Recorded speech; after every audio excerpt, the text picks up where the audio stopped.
What's up, everyone? Zach here, bringing you another Team Taste deck profile. You want taste? Today, I'm bringing you Stakataka, something like that. Stakataka GX Beast Box kind of thing. I don't think Naganadle's the way to play it, but I could be wrong. But I'll just jump right on into it. So, starting off, we have 4 Stakataka GXs. And really simple, its ability reduces all incoming damage from to your Ultra Beast by 10, and it stacks. Stakataka stacking, Of course, it'd give it a stacking ability. And if you get 3 out, it reduces damage by 30, which is a lot. And it's just an overall beefy Pokemon. It only has 180 HP because of to compensate for the effect. So if you have 3 out, then you're reducing it, effectively have 210 HP. They hit you twice, you effectively have 240. Then it's just really tanky. And its attack for Metal Colorless does 120. So it's just kind of like mediocre, but like I said, it's tanky. And then Ray GX for 50 damage times the number of prize cards you've taken. So it's a nice like late game kind of powerhouse. And then to utilize Stakataka's ability, we're playing 2 Dustmane promos, Dustmane Necrozma.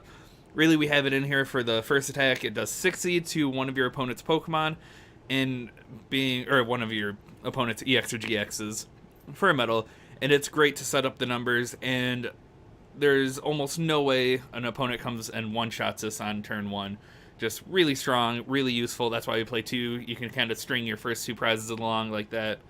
And then we have a couple more utility attackers like Dustmane Necrozma GX. We play Beast Rings, spoiler alert, and it's a nice Beast Ring target to get a good one-shot, especially if you can use this GX attack.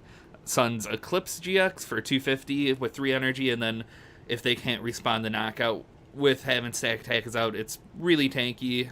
And Metal Frying Pans is also really good, so usually you're going to survive that hit, and then you can take another big knockout with the other attack.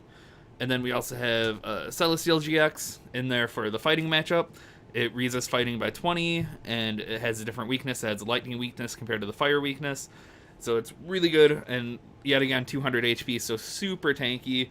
And its GX attack can be useful too if you can ever pull it off 180, and you get to flip your prize cards over. And then one more tech Pokemon, we got Solgaleo Prism. It's really good to get your energy back, and just as a whole, 160 HP, 1 prize attacker is really good, turns out. Who would have thunk?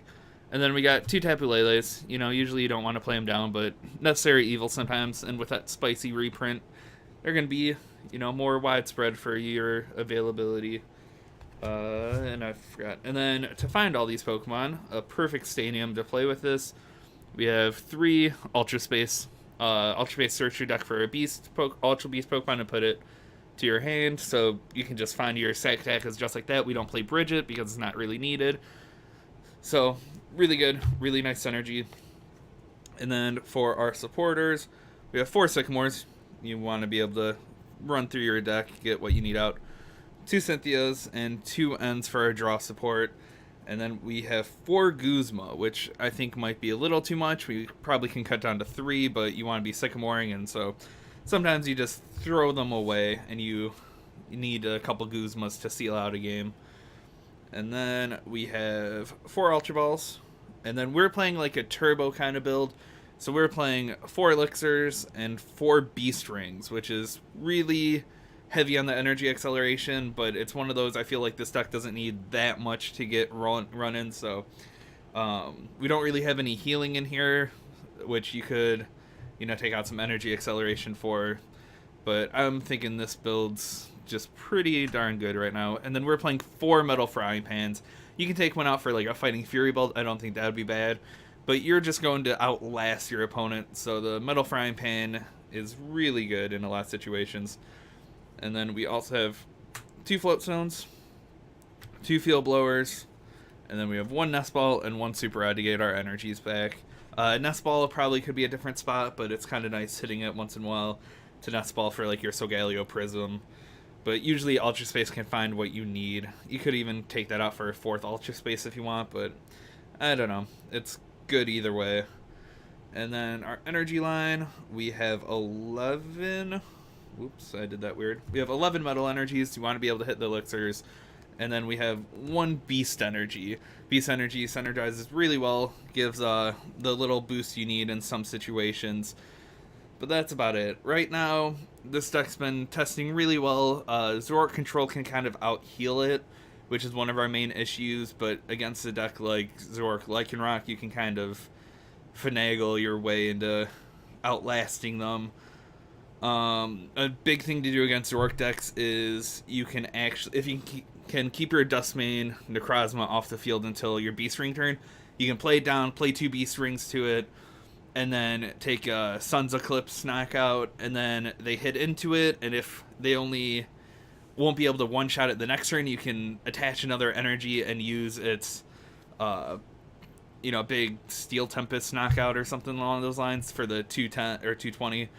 Take a big one, and then take another Guzma Steel Tempest knockout, so that can be huge, but that's if your opponent, you have to get everything you need in that turn, your Beast Ring turn. And if your opponent can Guzma around it, it can kind of be lame. But besides that, deck runs really nice. You lose to Volcanion, so avoid Volcanion. I know Slowcanion's getting hyped for some reason. What other matchups? Super good matchup against Psychic, because of the metal resisting Psychic and the damage. So just a super solid deck. I don't think you need Naganadel. I feel like Naganadel too clunky and is too much of a liability in a lot of matchups, so I don't think I would go that way, but, play around with what you want, see what you can get. I don't know if 4 Metal Frying Pans is necessary, but they're really nice to have down. And the turns that, like, a Zork deck misses their Field Blower, it can just decide the games for you. But that'll do it today. I just wanted to get this deck list out to you guys. Pre-releases are this weekend. Going to be a lot of fun, so make sure to check them out. And like, comment, share, subscribe. Almost at 2,000 subscribers, because that would be really cool. So, yep, later everyone.